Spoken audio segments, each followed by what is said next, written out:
If you've ever seen the OG Mi Note 10 before, the Note 10 Lite might give you a sense of deja vu. The back is a little different and you'll see 4 cameras instead of 5. It also no longer wobbles when placed on a flat surface. Apart from that, however, the two phones are identical in terms of looks. The Note 10 Lite is a very comfortable hold despite the thick profile. There's an anorexic earpiece above the notch, an IR blaster on the top of the phone, nicely clicky buttons on the sides, and the same amount of bezels. The glossy finish of our unit is in midnight black, which is more shades of blue and gray if we're honest, but hey, it's still beautiful. Also, while it collects fingerprints, they aren't that noticeable most of the time. Like before, there's no mention of an IP rating, and the Gorilla Glass 5 on the front and back curve towards the aluminum frame. Even the gorgeous display on the front is the same one as before. Speaking of which, the almost 6.5-inch AMOLED has a full HD resolution and a pixel density of 398 ppi. It supports HDR10 as well. The screen got respectably bright, with 424 nits in manual mode and around 600 nits in adaptive mode. As far as colors are concerned, whites lean towards blue, but if you adjust things with the color wheel, you can gain some extra accuracy. On the bottom half of the display, you'll find an optical fingerprint reader. If you want to unlock the phone, it's more than fast enough, but if you keep your finger on it a little longer, a set of shortcuts also appears. You can customize it too and change the unlock animation. At 204 grams, it's not the lightest phone around, but it's not surprising because the battery is a massive 5,260 mAh. It got an excellent 117 hours of endurance, which beats out a lot of competition. As far as charging goes, there's a 30-watt charger in the box, which gets you from flat to 100 in an hour and 14 minutes, or from 0 to 53% in half an hour. Like in other Mi Notes, there's no wireless charging on this phone. There's something else you'll find though, a headphone jack. The Note 10 Lite also has an FM radio, so you can really take advantage of the wired life. Sadly, this phone has a single downward-facing speaker instead of a stereo setup. It had average loudness, which didn't impress us, but had pretty good sound quality that nicely balanced lively vocals and even had some bass.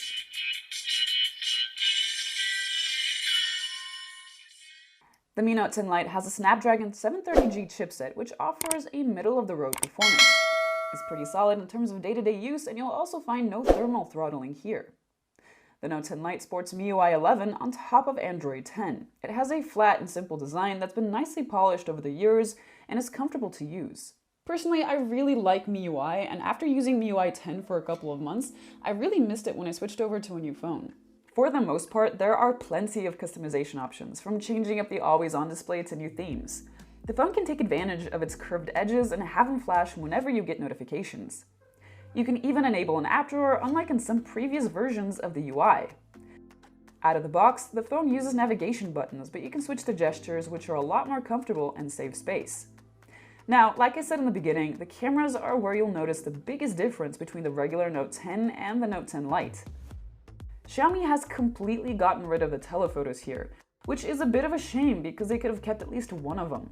The ultrawide is also a lower resolution and now lacks autofocus. Instead, here you have a 64 megapixel main sensor with an f1.9 aperture, an 8 megapixel ultrawide camera, a 2 megapixel macro lens, and a 5 megapixel depth sensor.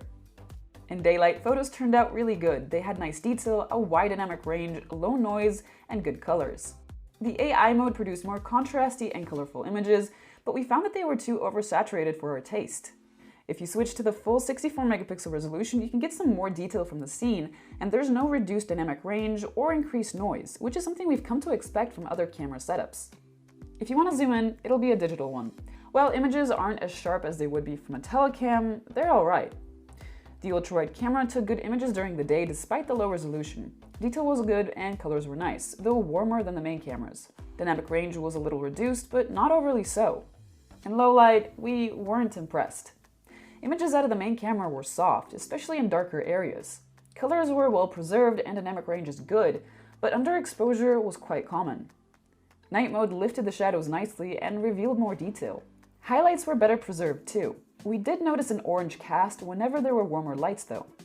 Since zoomed photos are from the main camera, at night they can be usable, but you should know that you can see some heavy sharpening even without zooming in. The ultrawide camera really struggles in low light, producing underexposed dark scenes and soft images. Portrait mode worked quite well on the Note 10 Lite. Skin tones are nice, exposure prioritizes faces, and edge detection worked nicely for the most part. It works well for non-human subjects too. The macro camera allowed for some decent close-ups, but while it's nice that it can autofocus, the 2 megapixels of resolution don't allow for all that much detail. The Mi Note 10 Lite can record videos up to 4K at 30 FPS. Footage is high quality with plenty of detail and natural-looking processing. Contrast is a bit high, and we would have preferred a lighter exposure. Stabilization worked very well and footage looks smooth even at 2x zoom. Full HD videos look more aggressively sharpened, though they also retained a good level of detail. Dynamic range, colors, and exposure are the same as in 4K. Footage from the ultra-wide camera had a narrower dynamic range and slightly more saturated colors. Detail was decent, though here we would have also liked a brighter exposure. Selfies came out alright and nicely exposed faces. Colors are a bit off and there's a slightly artificially sharpened look.